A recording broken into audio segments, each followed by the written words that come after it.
In a city where danger moves in shadows, where Please power don't is die bought on with me. blood, one ordinary African woman is about to change the fate of a man feared by everyone. Maya never wanted trouble. She wanted peace, rent money, a normal life. But all of that ended the moment she threw herself in front of a bullet to save a stranger. A stranger who wasn't supposed to be saved. A stranger whose enemies span the entire underworld. A stranger who now refuses to let her go. This is the story of what happens when a hard-working woman's life collides with the heir of a deadly empire, and how a single moment of courage can turn into a bond neither of them expected. You're watching. An African lady saved the Mafia boss. Now he won't leave her alone. Before we begin, make sure you like, comment and subscribe, because this story will stay with you long after it ends. Maya always believed danger announced itself, but tonight it arrived as a whisper, then a bullet. The cafe was almost empty, just the hum of the espresso machine and the soft scrape of her cloth on the counter. She was exhausted as usual. 3 jobs, no sleep, and a landlord who had already threatened to evict her twice this month. But she kept working because stopping meant drowning. A man sat alone in the corner booth, silent, still, unreadable. His dark eyes tracked the reflections on the window, not the people around him. Something about him made the air feel heavier, but Maya didn't have the energy to care. Then the door slammed open. A masked man stormed in, raising a gun before anyone could scream. Maya's heart lurched into her throat. "Get down!" someone shouted. But the gun wasn't pointed at the room. It was pointed at the quiet stranger in the corner. Maya didn't think. Her body moved before her mind could scream don't. She lunged. The gun went off. The blast shook the walls. Pain shot through her arm like lightning. Her legs buckled and the world spun. Strong hands grabbed her, stopping her from hitting the floor. "Stay with me," a low voice murmured. She blinked up into the stranger's face. Sharp jawline. Cold eyes now wide with fear. His arm wrapped around her protectively, as if she were something fragile. Maya gasped.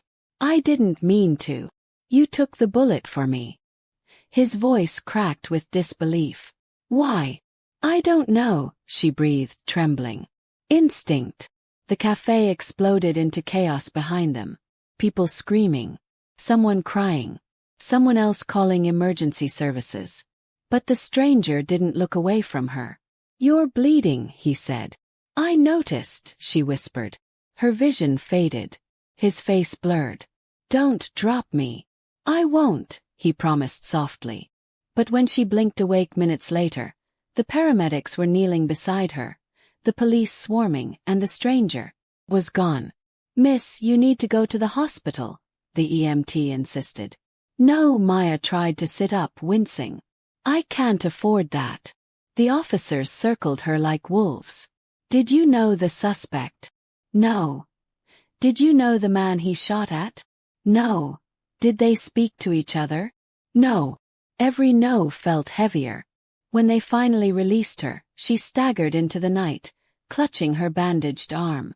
She just needed to get home. To breathe. To pretend life wasn't shredding itself apart. Her apartment building loomed ahead, old and cracked but familiar. Then her heart stopped. Someone stood by her door. He turned. It was him.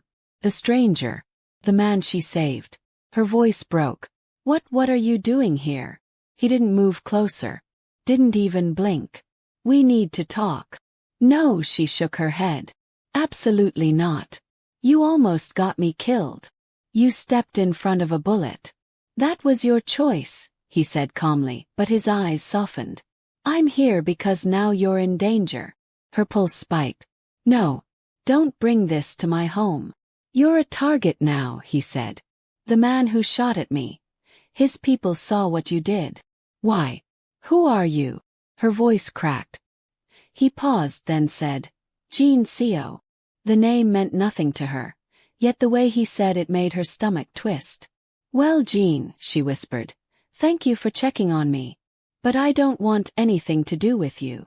"If they come tonight," he said, stepping backward into the shadows, "call me." I don't even have your number. I'll hear you. And then he was gone. Maya slammed the door shut and locked every bolt, her hands trembling. She stayed up all night, jumping at every sound. By morning, her eyes were swollen with exhaustion, but work waited for no one. At her bakery job, as she tied on her apron, her co-worker Lila leaned close. "Girl, there was a man here looking for you." Maya froze. What kind of man? Tall, expensive-looking. Gave off dangerous vibes. Lila shivered dramatically. "He asked what time you usually leave." Maya's chest tightened. "That's not good. Are you kidding? I would die for a man to stalk me looking like that." "No, Lila, this is not romantic." Her manager approached. "Maya, I need to talk to you." Maya braced herself. "If this is about my shift yesterday, I didn't mean to." "No," her manager smiled gently. "Someone paid your unpaid wages. In cash. With your name on it." Maya felt cold. Very cold. "Who?" she whispered. "They didn't say. But she knew." Her hands shook as she packed up at the end of her shift. The minute she stepped outside, she saw him, standing by the corner, watching her. Every part of her body tensed. She stormed toward him. "Jean, you need to stop," she snapped. "Stop paying my bills. Stop showing up. Stop following me." He didn't flinch. His voice was calm. "You're still alive. I needed to be sure." "That's not comforting." "You took a bullet meant for me," he said quietly. "In my world, that makes us connected. I don't want to be connected to you. You don't have a choice." His tone shifted, still gentle but firm. "They will come for you again." Before she could argue, she noticed two men at the end of the street. Dark jackets. Eyes locked on her. Her breath froze. "Jean," she whispered. "I see them," he murmured. "Get behind me." "No, Now." His voice dropped to a command, deep and cold. She moved without thinking, stepping behind him as the men approached. One of them smirked. "Boss wants the girl." "The girl isn't yours to touch," Jean answered. His tone wasn't loud, but it was lethal. The men lunged. Jean moved faster. Blur. Strike. A grunt. A body hit the pavement. The other man stumbled backward, fear flashing in his eyes before he ran. Maya's legs shook violently. What was that? Who were they? Why are they after me?" Jean turned toward her slowly, breathing steady, eyes burning with intensity. "Because," he said softly, "you saved the wrong man."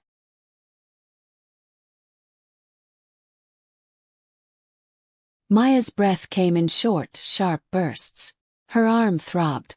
Her knees trembled. She stared at Jean like he was both her lifeline and her doom. "I can't," she swallowed hard. "I can't do this. I just want my normal life back." Jean stepped closer, eyes locked on hers. "Your normal life ended the second you jumped in front of that bullet." "That wasn't," she pressed her palm to her forehead. "I wasn't thinking. It just happened. And now this is happening." His voice softened, almost painfully gentle. "I'm trying to prevent you from dying. Whether you want me to or not." She wrapped her arms around herself, unable to stop trembling. "You don't even know me." His jaw tightened. "I know enough. That's not comforting. Neither is watching assassins try to grab you off the street." She winced as her injured arm pulsed in pain.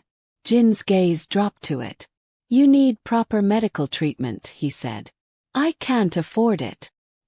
He reached out, a slow, careful movement, but she flinched. He let his hand fall.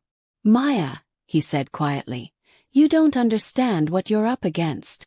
She stared at him helplessly. "Then explain it. Explain why you're being hunted. Explain what they want from me." His eyes darkened. "Not here." Before she could question him, he guided her toward the waiting black car. Maya yanked her arm away. No, I'm not getting in your car. I'm not kidnapping you." She folded her arms. That is exactly what a kidnapper would say. A tiny, tired smile lifted the corner of his mouth. If I wanted to kidnap you, Maya, you wouldn't be standing here arguing. She hated that a tiny part of her believed him. One of Jin's men rolled down the window. Boss, we should move. They'll send more. Jin stepped back, giving Maya space to choose. She hated that she still didn't trust him. She hated even more that she trusted the world far less. Fine, she whispered. But if you try anything. I won't, he said softly. You have my word. She let out a shaky breath and slid into the back seat. Jin followed, closing the door behind him. The car pulled away, leaving the two unconscious men behind. For a long moment, silence stretched in the enclosed space. Maya pressed herself against the window, her pulse still racing. Jin watched her quietly, his gaze steady but unreadable. Are you in a gang? She finally blurted. His expression didn't change. No. She let out a breath of relief. Too soon. I'm the heir to one, he added. Her stomach dropped. Oh my God. Maya. No. Well, I saved. She pointed at him in disbelief. A freaking Mafia prince. His brow furrowed. That's not. Are you wanted? Are people looking for you? Did I just ruin my life? You saved my life, he said firmly. Don't turn that into a punishment. The car stopped at a red light. Maya stared out the window, her breath fogging the glass. This is insane, she murmured. I can't be involved in this. I just want to pay my bills, keep my job, and not die. I'm trying to help you with all three. By bringing a whole Mafia war to my doorstep. His jaw tensed. The war came to your doorstep the second you were seen with me. Why didn't you stay after the shooting? She whispered. If you're so determined to protect me, why did you run? Jean exhaled slowly. If the police connected me to the attack, you would have been questioned harder. Possibly followed. You don't survive long in my world by standing in the open. She turned to him fully. And now I'm in your world. He held her gaze, voice low. I'm trying to keep you alive. The sincerity in his eyes stole her breath. The car pulled into an underground parking structure beneath an upscale apartment complex. Everything here screamed luxury. Polished concrete, steel beams, expensive security cameras. Maya shrank into her seat. Where are we? Somewhere safe. I don't feel safe. You're safer than you were on the street, he said simply. Two security guards nodded at Jean as the group exited the car. Maya hesitated, but Jean walked beside her, not leading her, not forcing her, just staying close like a shield. Inside, the elevator doors slid shut. The mirrored walls reflected Maya's fear and Jin's calm intensity. She swallowed. So what now? You're going to hide me here forever? Just until we figure out who sent those men. Why don't you tell me who you are? All of it. The elevator chimed. They stepped into a private penthouse. Glass walls, dim warm lights, minimal furniture. Maya gaped despite herself. I'm Jean Seo, he said quietly. My family runs things. Dangerous things. Things people kill to control. So you're a crime boss? No, his voice lowered. I'm the next in line. Maya's legs wobbled. She sat on the edge of the nearest couch. Why didn't the police recognize you?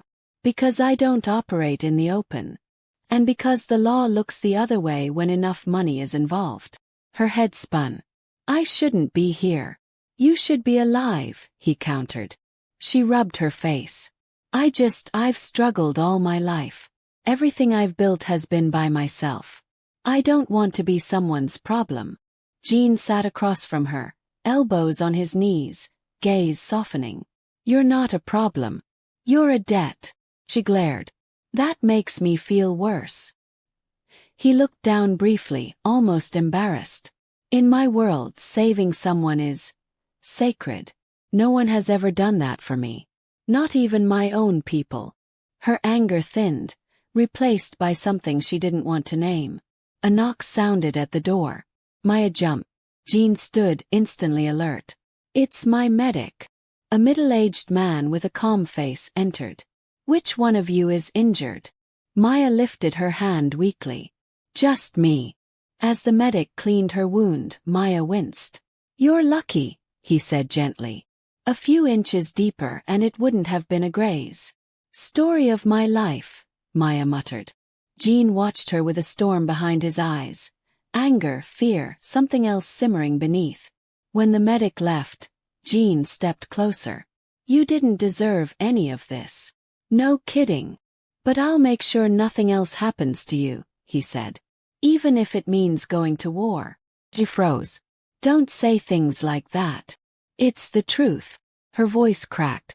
I didn't ask for you to sacrifice anything. You didn't have to. She looked away, overwhelmed. Why are you like this? She whispered. Jin's voice dropped to a confession. Because you're the first person who ever ran toward danger to save me. Instead of away from it. The words hit her like a punch.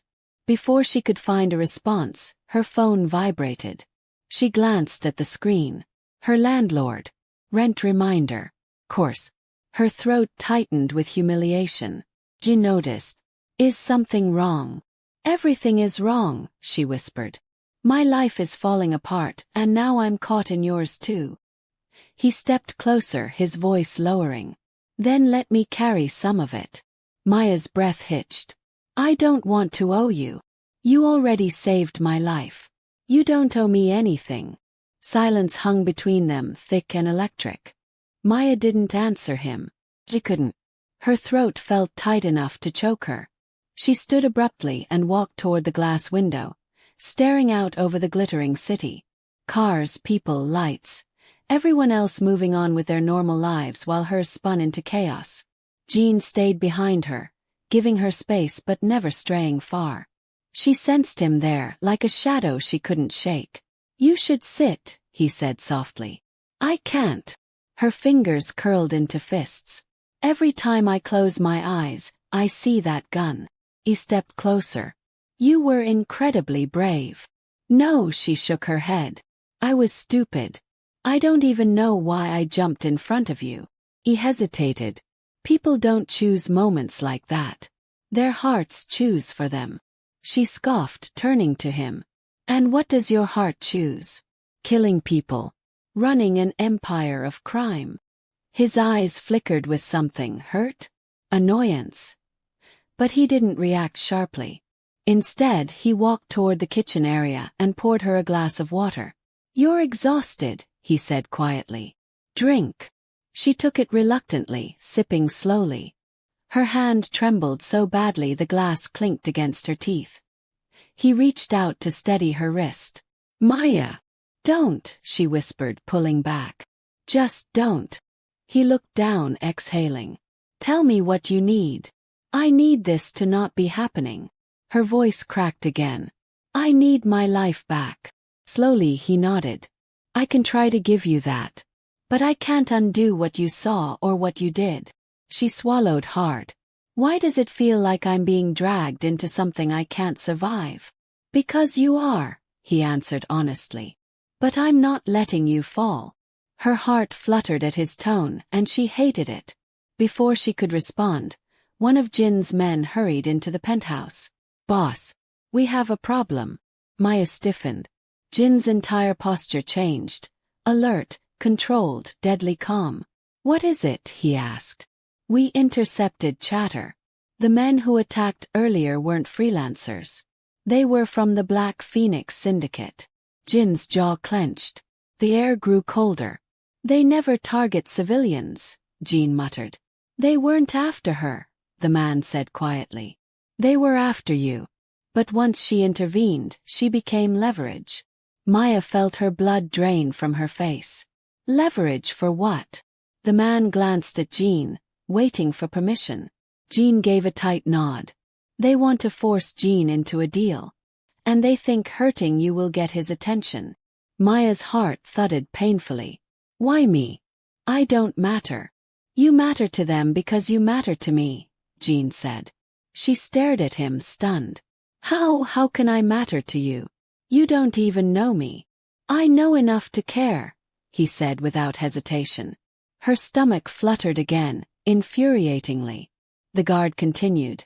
Boss, they might trace her apartment. We should relocate her family. I don't have family here, Maya whispered. Everyone's back home in Ghana. That helps, Jean murmured. Less collateral. Collateral. The word cut deep. She stepped back. See, this is the problem. To you, everything is strategy. Everything is war. I'm just a move on your board. His eyes snapped to hers. No, you're not. Then what am I? She demanded. His silence was charged. You're the only person who's ever disarmed me, he said finally. With one act. She blinked stunned. Jean turned to his guard. Have the building go on lockdown. Double security on every entrance. Yes, boss. And get information on who ordered the hit. The guard nodded and left. Maya sank onto the couch, burying her face in her hands. I can't stay here. It's the safest place for now. I can't stay in a mafia boss's penthouse. I'm not a boss. You're the next one. She threw her hands up. He let out a small, humorless breath. That doesn't mean I want the title. Her head snapped up. You don't. He shook his head. It's a cage made of power. And everyone inside dies eventually. She swallowed. So why not walk away? Because people die even faster when there's a power vacuum. Maya stared at him, seeing something deeper behind the cold exterior. Responsibility, burden, pain he never showed anyone else. But a new fear crept over her. Jean, if being close to you is this dangerous, maybe I should leave. His body tensed visibly. No. She hesitated. You can't force me. I'm not forcing you. I'm asking you. He stepped toward her slowly, voice dropping. Stay alive. Please. Her breath caught. And I can't promise that if you walk out that door. Her heart pounded against her ribs. I didn't sign up for this. I know.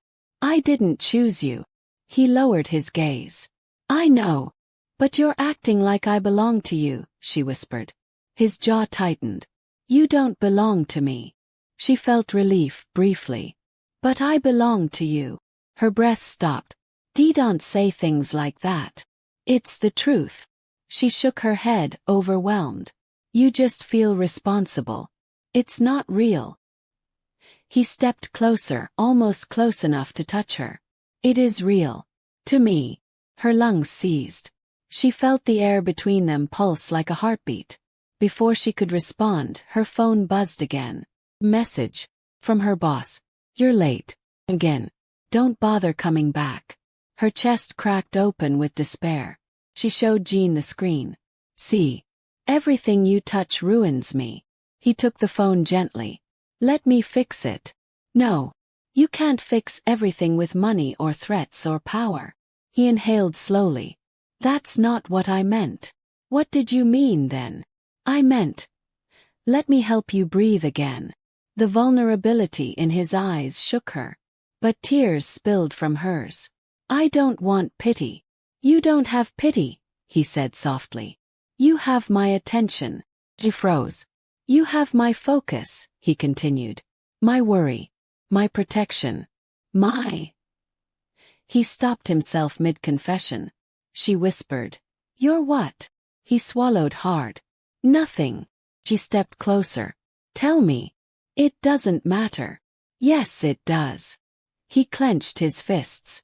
You have my fear. She blinked. Fear. The kind I don't know how to control, he said. Because I only feel it when it comes to you. Her breath hitched. Why? Because losing you, he whispered, is the one thing I'm not prepared to survive.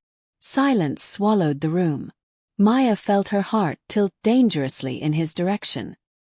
Jean, I don't know what to do with that, she whispered. You don't have to do anything, he murmured. Just stay alive. She didn't trust him. She didn't trust her feelings either. But she trusted one thing. The way he looked at her wasn't ownership. It was devotion. And that scared her more than the guns. Maya didn't sleep that night. She tried. She really tried. But every time she closed her eyes, the sound of the gunshot echoed inside her skull. Every time she shifted her arm, the sting reminded her that her entire life had tilted into someone else's war.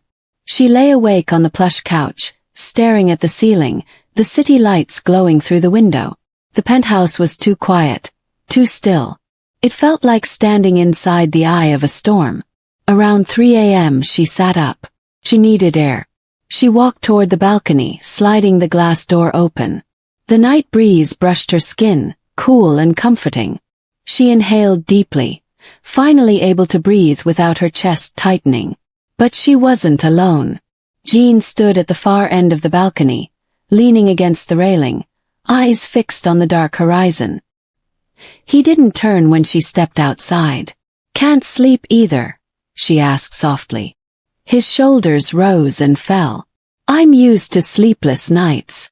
She walked a bit closer, not too close. "Because of work.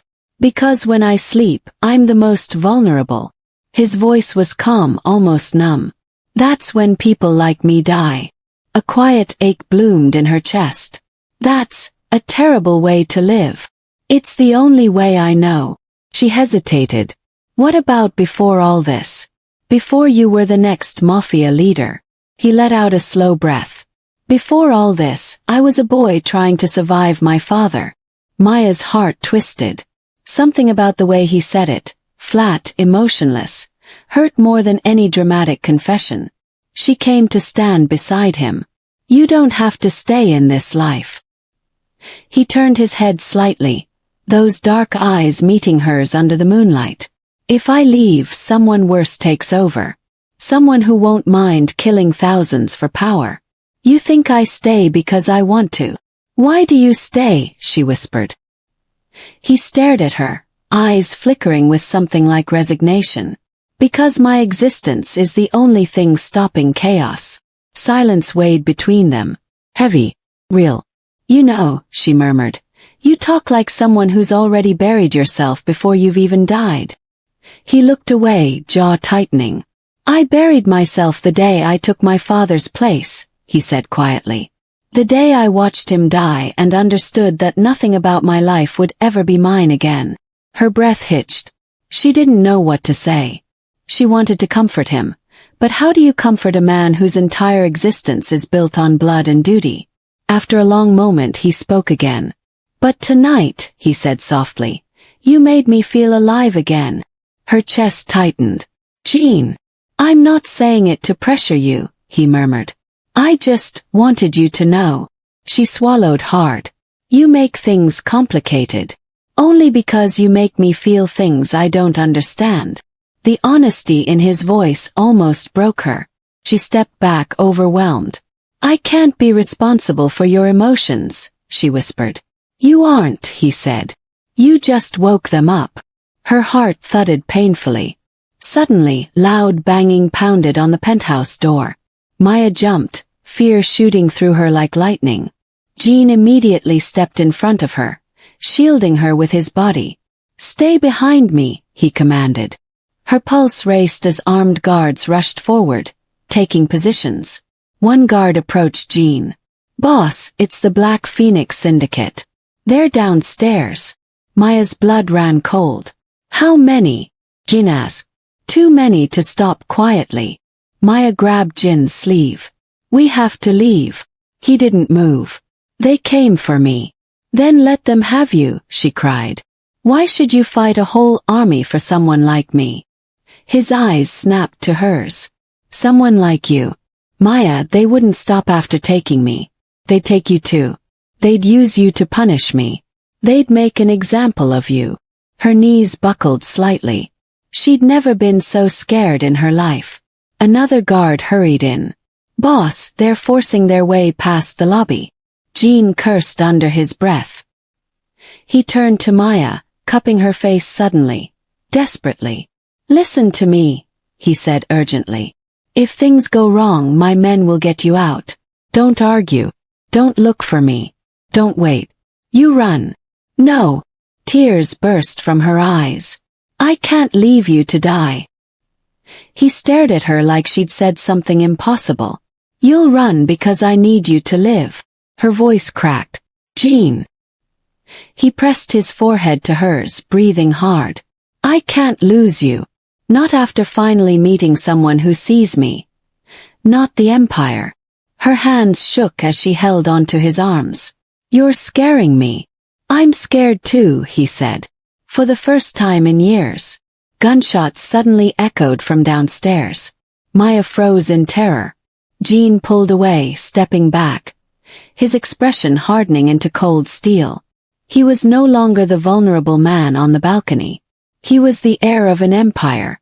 Maya, he said firmly. Stay behind my men. Don't move. No, Jean.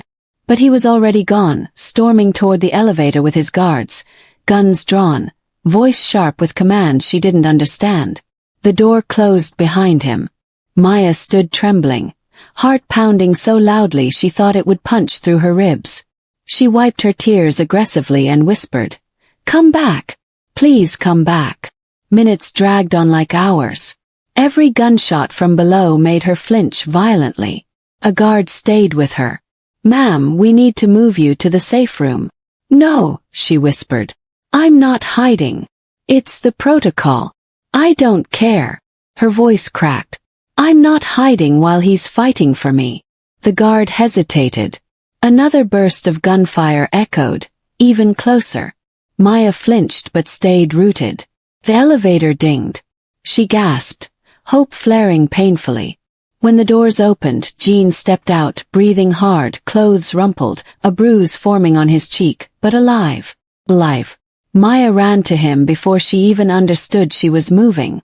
She crashed into his chest, arms wrapping around him with a sob. He caught her instantly, arms locking around her like she was the only safe thing left in the world. It's over, he murmured into her hair. You're safe. She shook against him. I thought you, she broke off with a trembling breath. I thought you wouldn't come back. His hold tightened. I told you. I'm not leaving you. But why? She cried softly. Why me? Why are you doing all this? He pulled back just enough to see her face. His eyes intense, raw. Because you saved my life, he whispered. But more than that, because you made me want a life worth saving. Her heart stuttered, breath catching painfully. And I'm not letting anyone take you from me. She looked into his eyes and saw it. Truth, fear, desire, devotion all tangled into something terrifying and beautiful. She didn't know what tomorrow would bring. But right now she knew one thing. Dangerous or not, complicated or not. She didn't want him to let go. If you enjoyed this story, make sure you like, comment, and subscribe for more gripping content that keeps you watching to the very end. Your support helps the channel grow and brings you even more powerful stories.